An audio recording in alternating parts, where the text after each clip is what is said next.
Hello guys, আমি আবার চলে এসেছি মিনি ব্লগ নিয়ে। আমরা এখন যাচ্ছি বনগা। তো বনগা ঢুকে গেছি, বনগা থেকে বেরোলাম গাইস। তো বনগা থেকে বেরিয়ে আমরা যাব দুর্গাপুর সিটি সেন্টার। তো তোমরা দেখতে থাকো গাইস।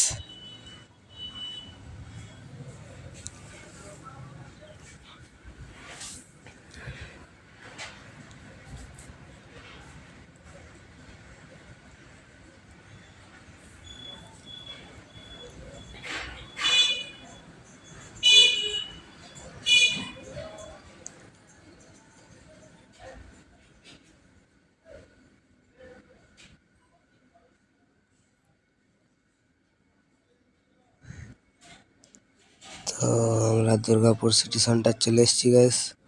তো এখানে লজটা দেখো গাইস, এত সুন্দর লজ না। এই দেখো গাইস, তোমরা কে কে এসেছো গাইস একটু কমেন্টে জানিয়ে দিবে। তো এখানে ছিল আমার মিনি ব্লগ। তো ভালো লাগলে ফলো করে নিও। Tata bye.